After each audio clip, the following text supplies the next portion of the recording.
Hello student, welcome back to my channel कब से Geeta and good afternoon everyone. तो आज का हमारा जो टॉपिक है यहाँ पे खजुराहो के मंदिर आपका चल ही रहा है। यहाँ पे मैंने आपका पार्ट 1 कंप्लीट करा दिया है। अगर बाई चांस स्टूडेंट किसी ने नहीं वॉच किया है तो आप खजुराहो के मंदिर बिल्कुल अभी रिसेंटली कराया है तो आप उसको जरूर वॉच करिएगा, क्योंकि अब जब तक आप नहीं जानेंगे कौन कौन से मंदिर कहाँ पर है, कौन से धर्म से संबंधित है, तब तक आपको आगे समझ में पढ़ने में अच्छा नहीं लगेगा। ठीक है, तो उसको पार्ट 1 आप जरूर देखिएगा। अब यहाँ पर हम बात करते हैं पार्ट 2। तो पार्ट 2 तो यहाँ पर जानना बहुत ही जरूरी है। ये बहुत इंपॉर्टेंट टॉपिक है, क्योंकि यहाँ से पूछ लिया जाता है कि जैसे कि यहाँ पर पूछ लिया जाता है कि जैसे कि जगती क्या होता है, तो ये आपको बताना है कि जगती क्या होता है, प्रतीक्षणा पथ क्या होता है, आमृत क्या होता है, उदशंग क्या होता है, इसी के बारे में आज हम डिस्कशन करेंगे। तो सबसे पहले हम देखते हैं कि खजुराहो का जो निर्माण काल है, यानी कि जो खजुराहो के मंदिर बने थे, जो इसका निर्माण काल है वो देखते हैं सबसे पहले क्या है। तो सबसे पहले हम देख लेते हैं यहाँ पर जो यहाँ पे निर्माण की दृष्टि से इसे 2 भागों में विभाजित किया है। पहले तो हम देखते हैं कि जो निर्माण की दृष्टि से इसे कितने भागों में विभाजित किया है, 2 भागों में विभाजित किया है।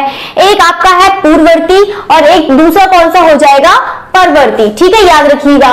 जो यहाँ पर आपको देख रहे हैं एक पूर्ववर्ती, यहाँ पर जो इसका निर्माण की दृष्टि से इसको कितने भागों में बांटा है, 2, एक पूर्ववर्ती और एक परवर्ती। ठीक है, तो यहाँ पर 2 याद रखना है। अब हम बात करते हैं कि पूर्ववर्ती में कौन से मंदिर आते हैं। तो उसमें आप देखेंगे कि जैसे कि 64 योगिनी मंदिर है, लाल गुहा मंदिर है और एक ब्रह्मा और बारहा जो है ये किसमें आ जाते हैं, पूर्ववर्ती मंदिर में आ जाते हैं। ठीक है, तो याद रखना है कि पूर्ववर्ती मंदिर में कौन से मंदिर आते हैं, यहाँ पे 64 योगिनी मंदिर, लाल गुहा मंदिर, ब्रह्मा और बारहा किसमें आते हैं, पूर्ववर्ती मंदिर आते हैं। अब हम बात करते हैं जो शेष मंदिर बचे हुए हैं, जितने भी शेष मंदिर बचे हैं, चाहे आपका कंदरिया महादेव हो, चाहे परमेश्वर वाला हो, मतलब कोई सा भी हो, वो सब के सब आपके किसमें आ जाते हैं, परवर्ती में आ जाते हैं। ठीक है, तो इसको चीज याद रखिएगा कि जो निर्माण की दृष्टि से कितने भागों में विभाजित किया है, 2 भागों में विभाजित किया है। ठीक है, नंबर 1 यहाँ पे परवर्ती पढ़ेंगे और दूसरा कौन सा है आपका पूर्ववर्ती। पूर्ववर्ती में आपका कौन सा हो जाएगा, एक आपका 64 योगिनी मंदिर है और यहाँ पे लाल गुहा मंदिर है और एक ब्रह्मा और एक बारहा, ये किसमें आ जाते हैं, पूर्ववर्ती मंदिर आ जाते हैं। बाकी शेष मंदिर आते हैं वो किसमें आ जाते हैं, तो वो परवर्ती में आ जाते हैं। ठीक है, तो ये तो आपने देख लिया कि निर्माण की दृष्टि से 2 भागों में विभाजित है।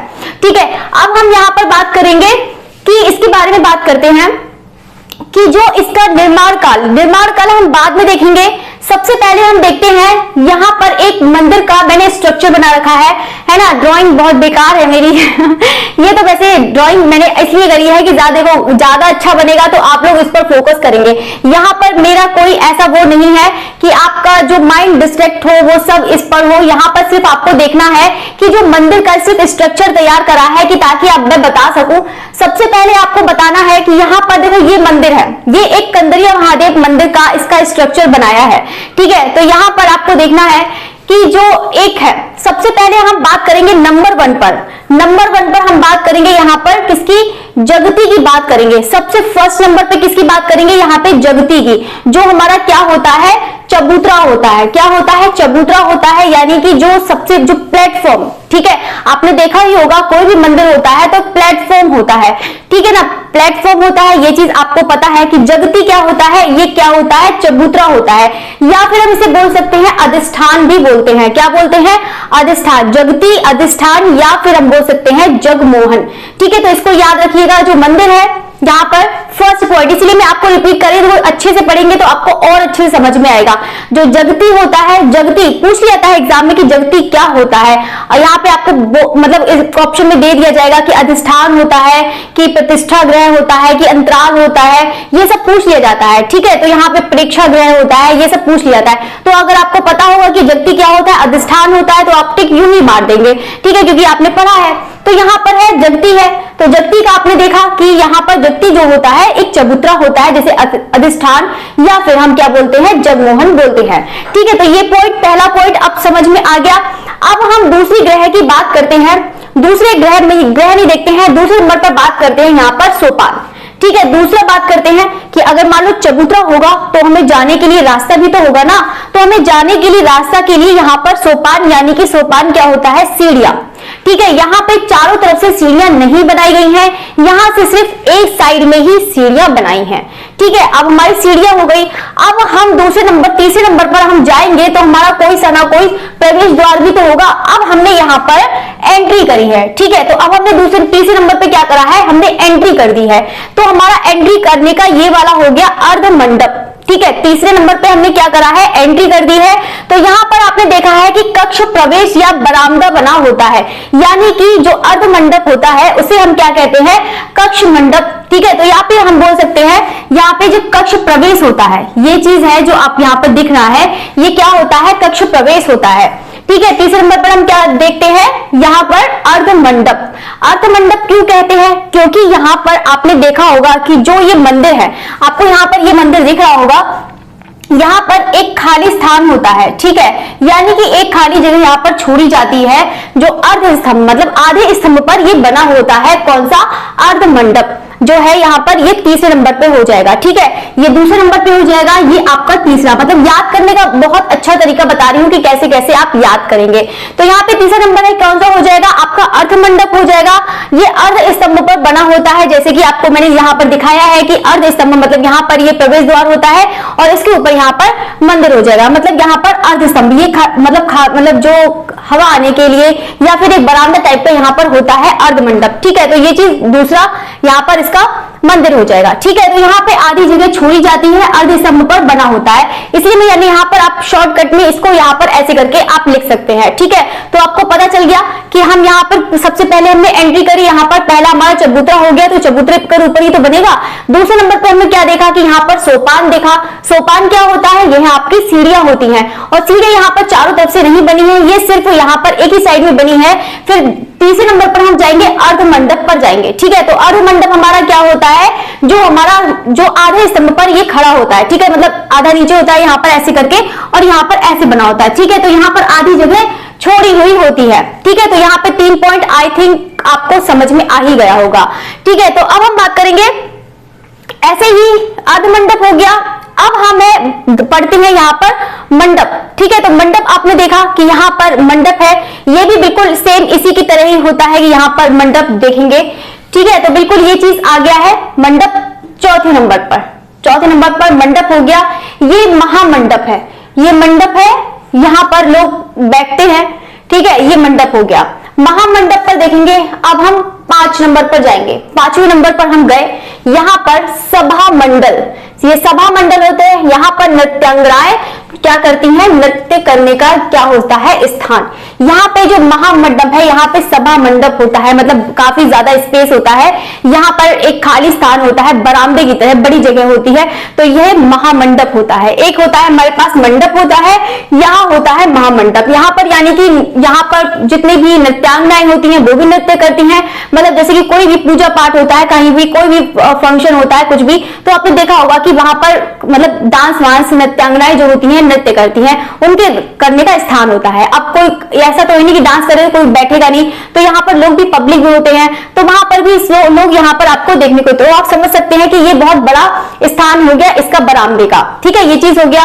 सभा मंडप, इसको मंडप भी बोलते हैं, महामंडप भी बोलते हैं, और या फिर बोल सकते हैं सभा मंडप, ये नृत्य करने का स्थान हो गया। ठीक है, तो यहाँ पर आपने कितने पॉइंट समझ लिए, 5 पॉइंट समझ लिए। ठीक है, अब हम बात करेंगे यहाँ पर कि ये अंतराल, अब हम बात करेंगे यहाँ पर चौथे, 5वें, 6ठे नंबर पर बात करते हैं। 6ठे नंबर पर बात करते हैं यहाँ पर अंतराल।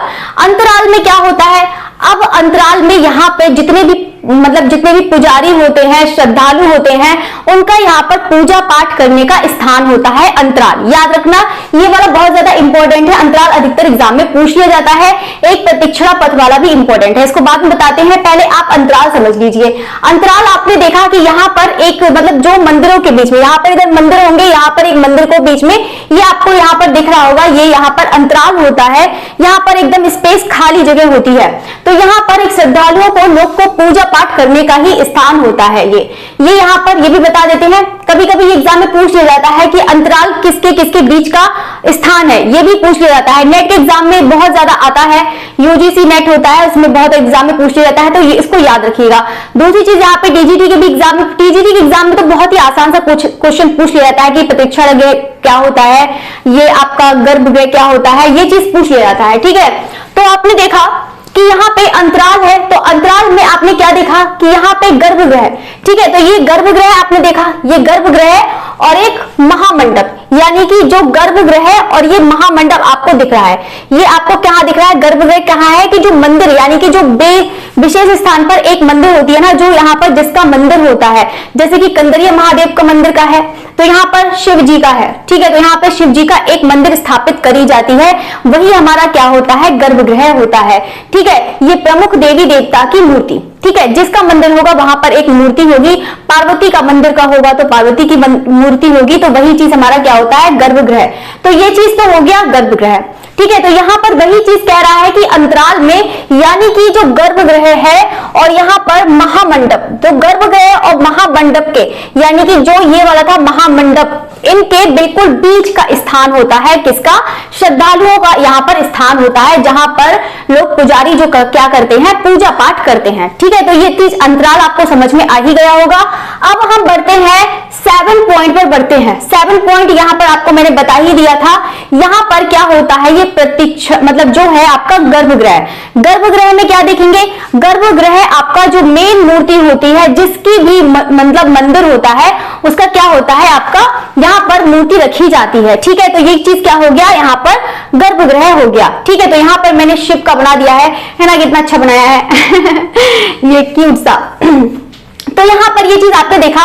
अब हम बात करेंगे यहाँ पे परिक्रमा की बात करेंगे। ठीक है, तो यहाँ पर किसकी बात करेंगे, परिक्रमा। तो परिक्रमा कहाँ पर करी जाती है, वो यहाँ पर, ये यहाँ पर मतलब जो मंदिर होता है। ठीक है, तो यहाँ पर आप समझिए होंगे कि जब यहाँ पर स्पेस है तो इसके पीछे भी होगा ना, तो इस मंदिर के जो बीच में ये ऐसे करके होता है, तो इसके पीछे ऐसे करके क्या करी जाती है, परिक्रमा करी जाती है। वही चीज हमारा क्या कहलाता है, प्रदक्षिणा पथ कहलाता है। ठीक है, क्या बोलता है, प्रदक्षिणा पथ, प्रदक्षिणा पथ। ठीक है, याद रखिएगा। जो हमारा जो परिक्रमा करने का स्थान होता है वो क्या होता है, ये भी इंपॉर्टेंट है, याद रखिएगा। आज तो मार्कर ही चल रहा है चलिए, तो यहाँ पे क्या कहलाता है, प्रदक्षिणा पथ कह लेते हैं। ठीक है, जो परिक्रमा करने का स्थान होता है वो क्या कहलाता है, प्रदक्षिणा पथ। तो ये इंपॉर्टेंट है, इसको भी याद कर लेना। ठीक है, तो यहाँ पर आपको समझ ही रहे होंगे कि यहाँ पर जो समझ रहे होंगे कि सबसे पहले हम कहां गए, यहाँ पर। अभी इसके एक बार और समझा देंगे तो आपको और अच्छे से समझ में आएगा। ठीक है, तो यहाँ पर है, तो बहुत सारे स्टूडेंट कह रहे हैं कि मैम यहाँ पे स्थापत्य बिल्कुल स्टार्टिंग से पढ़ा दो। स्टार्टिंग से पढ़ो, चाहे बीच बीच में से पढ़ो, लेकिन देखो स्थापत्य तो ऐसा होता है। हाँ, बस ये बता दूंगी आपको, सीक्वेंस में एक बार करवा दूंगी कि हाँ ये इस नंबर पे पहले कौन सा आएगा, मौर्यकालीन आ जाएगा कि गुप्तकालीन आ जाएगा, ये सब मैं आपको बता दूंगी बाद में। पहले अभी खजुराहो के मंदिर पढ़ते हैं, तो वही चीज पढ़ लेते हैं। ये आपका उत्तर मध्यकाल के मंदिर है। ठीक है, तो ये बता देते हैं।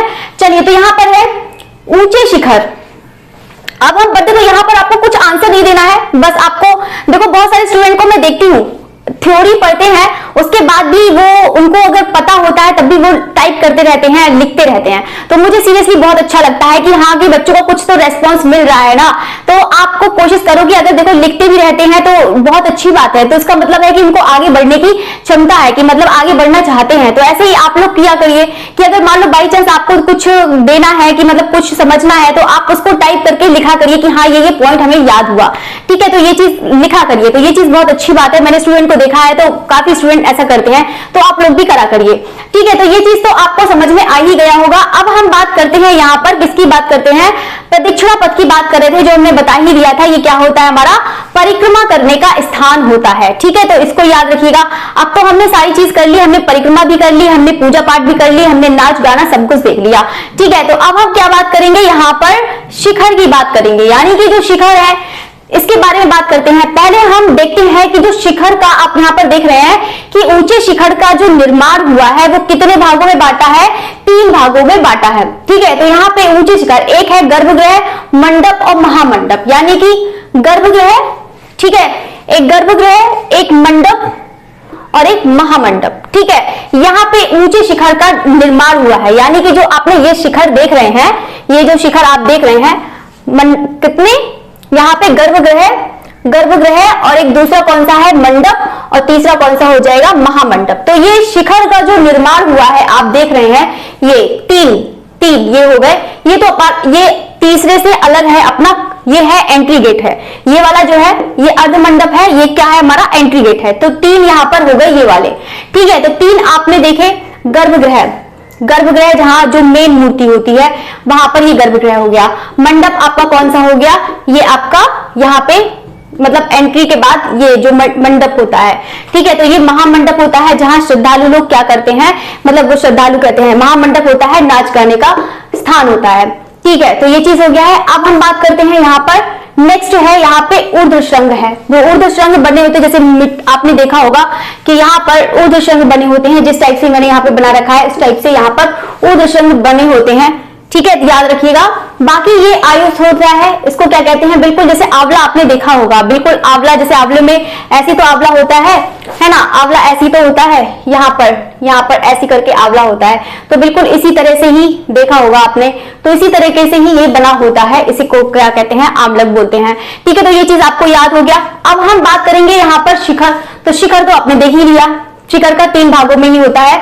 यहाँ पर ये शिखर पूरा ही बना है, ये वाला शिखर और एक ये भी शिखर और ये भी शिखर। तो यहाँ पे 3 भागों में बांटा है, गर्भगृह, मंडप, महामंडप। एक गर्भगृह का शिखर होगा, ठीक है, दूसरा किसका होगा, मंडप का होगा, तीसरा किसका होगा, महामंडप का, ठीक है। एक मंडप का और दूसरा आपका महामंडप का, तीसरा एक गर्भगृह, चाहे गर्भगृह चाहे मंडप चाहे महामंडप, ठीक है। तो 3 आपका हो गया। तो आई होप कि इतना आपको समझ में आ ही गया होगा। पहले एक बार कमेंट करके बता दो सारे स्टूडेंट कि आपको समझ में आया या नहीं आया। तो एक बार मैं जल्दी से आपको एक बार और बता देती हूँ, ठीक है। यहाँ पर बता देती हूँ, ये खजुराहो के मंदिर का क्या है, निर्माण काल है। तो सबसे पहले हम क्या करेंगे, यहाँ पर हम क्या करेंगे, सबसे पहले देखेंगे कि यहाँ पर चबूतरा बना होता है, जिसे जगती बोलते हैं या फिर जगमोहन बोलते हैं या फिर हम बोलते हैं अधिष्ठान, ठीक है। तो ये हमारा क्या होता है, चबूतरा होता है, नंबर 1। नंबर 2 पॉइंट पर हम पढ़ेंगे, यहाँ पर जो तीसरा जो है, यहाँ पर सोपान की तरफ देखेंगे। तो यहाँ पर सोपान आपको दिख रहा है, यहाँ पर क्या है, सीढ़ियां हैं। तो सीढ़ियां हैं, तो सीढ़ियां यहाँ पर चारों तरफ से नहीं है, एक ही साइड में है। तो यहाँ पर हम सीढ़ियों की तरफ जाएंगे, सीढ़ियों की तरफ से जाएंगे तो हम क्या, हमारा क्या पड़ेगा, एंट्री गेट पड़ेगा। तो एंट्री गेट में एक बड़ा सा बरामदा होता है, जिसको हम यहाँ पर क्या कहते हैं, अर्ध मंडप कहते हैं। यहाँ पर बीच में मतलब आधे मंडप पर के ऊपर एक और होता है, तो उसी को ही हम अर्ध मंडप कहते हैं, ठीक है। तो यहाँ पर ये आधी जगह छोड़ी होती है, ठीक है, तो इसको भी याद रखिएगा। अब हम बात करते हैं यहाँ पर किसकी, महामंडप की। तो ये मंडप हो जाएगा आपका चौथे नंबर पर। तो ये मंडप है, ये होगा महामंडप। तो महामंडप में यहाँ पर नृत्यांगनाएं क्या करती हैं, नृत्य करती हैं, इसको सभा मंडप भी कहते हैं। छठे नंबर पर आएगा हमारा अंतराल। तो अंतराल में हम क्या करते हैं कि यहाँ पर जो पुजारी होते हैं, जो श्रद्धालु होते हैं, यहाँ पर पूजा पाठ करने का इनका स्थान होता है। यहाँ पर एक खाली जगह छूटी होती है, ये चीज है ना, ये वाला यहाँ पे स्पेस होता है, मतलब इन मंदिरों के यहाँ पर स्पेस होता है, ठीक है। तो यहाँ पे गर्भगृह तथा महामंडप के बीच का भाग होता है। ये जो अंतराल है, यहाँ पे कभी कोई पूछ लेता है कि अंतराल कौन सा होता है, तो आप बता सकते हैं कि गर्भगृह, यानी कि गर्भगृह आपने यहाँ पर देखा जो मेन मूर्ति होती है, तो गर्भगृह और महामंडप के बीच का ही ये क्या मतलब पीछे का भाग होता है, ठीक है। तो इसको याद रखिएगा। ये चीज बाकी हमने बता ही दिया है, ऊर्ध्व श्रृंग हो गया है जो आपको यहाँ पे दिख रहे हैं, इसी तरह से होते हैं। बाकी मैंने बता ही दिया था, ऊंचे शिखर का निर्माण 3 भागों में बांटा है, गर्भगृह, मंडप और महामंडप। तो इसको याद रखिएगा। बाकी ये चीज मैंने आपको बता ही दिया होगा, तो आपको आई होप कि इतना समझ में आया होगा। अब हम बात करते हैं यहाँ पर निर्माण काल, ठीक है। तो निर्माण काल में बढ़ते हैं कि यहाँ पर देखो बाह्य रूप में, तो बाह्य रूप में देखने पर यहाँ पे खजुराहो में 2 प्रकार का मंदिर है। मतलब अगर हम बाहरी रूप से कोई भी मंदिर है, ये मंदिर आपको दिखाई दे रहा है, ठीक है। तो अगर हम इसको बाहरी रूप से देखते हैं, मतलब बाहरी से बिल्कुल ऐसे देखते हैं, तो हमें इसके क्या है, तो यहाँ पर 2 तरीके के मंदिर आपको दिखाई देते हैं, ठीक है। तो ये आपका है संधार मंदिर है, जो यहाँ पे 4 शिखरों से सुसज्जित मंदिर 5 आंतरिक भागों में विभक्त है, ठीक है। तो यहाँ पे 4 शिखर, ठीक है। तो यहाँ पे शानदार मंदिर है, ठीक है, यहाँ पे शानदार मंदिर है जो 4 शिखरों से, यानी कि 4 शिखर हो गए। यहाँ पर एक आपका कौन सा हो गया, 1 2 3, जो 4 शिखरों से क्या होता है, सुसज्जित मंदिर 5वां आंतरिक भागों में विभक्त है। जैसे कि प्रवेश मंदिर है, यहाँ पर प्रवेश मंदिर जो आप पढ़ेंगे, प्रवेश मंदिर ये नहीं है, प्रवेश द्वार नहीं है, ठीक है, प्रवेश मंदिर में पढ़ेंगे, ठीक है। जैसे कि प्रवेश मंदिर में ये आपको देखने को मिल जाएगा। ये तो कंदरिया महादेव मंदिर का है, आपको प्रवेश मंदिर में ये चीज देखने को मिल जाएगा, ठीक है। तो यहाँ पे प्रतीक्षा पथ मंदिर के अंदर ही होता है, यानी कि जो चीज है, मान लो ये मंदिर है हमारा, मान लो ये हमारा प्रवेश द्वार मंदिर है और इसके अंदर ही हमारा प्रदक्षिणा पथ, यानी कि जो ये प्रदक्षिणा पथ है जहां पे क्या परिक्रमा करी जाती है, यानी कि 1, 2 और 3, मान लो ये जो एक मंदिर है बीच में, ठीक है। तो यहाँ पर एक मंदिर यहाँ पर है, एक ये है और एक यहाँ पर मंदिर है, ठीक है। तो यहाँ पर जो प्रदक्षिणा पथ है वो इसके अंदर ही होता है, ठीक है, याद रखना। किसमें? सांधार मंदिर में। सांधार मंदिर में प्रदक्षिणा पथ जो है, जो आपका परिक्रमा करने का स्थान है, वो क्या होगा? अंदर ही होगा। तो याद रखिएगा ये चीज अंदर होता है। अब हम बात करते हैं जो दूसरा है निरंधार मंदिर। जो निरंधार मंदिर है उसमें क्या होता है कि रथ के आकार में बने मंदिर होते हैं। जो निरंधार मंदिर है वो क्या है? रथ के आकार के में बने होते हैं, जो 3 शिखरों मंडप, देखो मंडप यानी कि मंडप ये वाला है, मंडप, महामंडप और गर्भगृह, यानी कि मंडप, महामंडप और आपका क्या हो जाएगा? गर्भगृह, ठीक है। तो ये चीज हो गया। अभी तो आपने देखा था अंतराल का गर्भगृह और महामंडप, गर्भगृह और महामंडप के बीच का क्या हो जाएगा? अंतराल। यहाँ पे निरंधार मंदिर को बता रहे हैं कि यहाँ पर कि मंडप, महामंडप और गर्भगृह, ठीक है, 3 चीज आपने देखी। तो तीनों जगह में आपका क्या हो जाएगा? ये चीज क्या हो जाएगा यहाँ पर? मतलब ये चीज सुसज्जित होता है। इनमें प्रतीक्षणा, मतलब ये चीज है, ये वाला पार्ट नहीं होगा, यानी कि ये बाहर ही हो जाएगा, यानी कि ये आगे ही हो जाएगा, क्योंकि यहाँ पर ये वाला पार्ट आ ही नहीं पाएगा, क्योंकि ये महामंडप, मंडप और ये आपका गर्भगृह, ये चीज आपका होगा, ये चीज आपका बिल्कुल बाहर हो जाएगा। लेकिन आपके सांधार मंदिर में नहीं होता है। प्रतीक्षणा पथ जो होता है वो क्या पड़ता है? अंदर ही पड़ता है। तो ये चीज 2 पॉइंट आप जरूर याद रखिएगा, ठीक है। तो 2 पॉइंट बहुत अच्छे से याद रखिएगा, सांधार मंदिर और निरंधार मंदिर। देखो मैं आपको इस तरह से पढ़ाई हूँ कि मतलब पढ़ा रही हूँ कि ताकि आपका कोई सा भी एग्जाम हो तो मुझे दोबारा नहीं पढ़ाना पड़े, कि आप उसी वीडियो को देखें तो आपको अच्छे से समझ में आ जाए। अब हम जो तीसरा पार्ट है, जो लास्ट पार्ट है, मतलब तीसरा पार्ट है जो पार्ट 3 है, उसमें हम करवाएंगे आपके जितने भी मंदिर है, चाहे आपका कंदरिया महादेव मंदिर हो, चाहे 64 योगिनी मंदिर हो, चाहे लाल बुआ मंदिर हो, चाहे आपका प्रवेश द्वार हो, कोई भी हो, चतुर्भुज मंदिर हो, कुछ भी है, वो सब आपको करवाएंगे, पूरा फुल डिटेल्स में कराएंगे। तो सारे स्टूडेंट बिल्कुल टाइम से ज्वाइन हो जाइएगा। कल 2 बजे क्लास होगी, तो ठीक है, वैसे तो हमेशा 2 ही बजे क्लास होती है। बाकी इसको अच्छे से याद रखिएगा। बाकी एक बार कमेंट करके और स्टूडेंट बता दीजिए कि आपको समझ में आया या नहीं आया, क्योंकि तो समझना चाहिए, नहीं तो मेरा पढ़ाना बिल्कुल व्यर्थ है। आपको समझ में जरूर आना चाहिए। और जाते जाते सारे स्टूडेंट एक काम जरूर करिएगा कि लाइक जरूर करिएगा। और बाकी फिर मिलते हैं 10:30 बजे प्रैक्टिस सेट के साथ। हो सकता है कि आपका आर्टिस्ट ही करा दूं, बहुत सारे लोगों के आर्टिस्ट बहुत ही ज्यादा वीक हैं, तो उसको बहुत अच्छे से करा दूंगी, ठीक है। फिर मिलते हैं 10:30 बजे। Okay, thank you everyone. और जाते जाते इसको लाइक भी जरूर करते जाइएगा।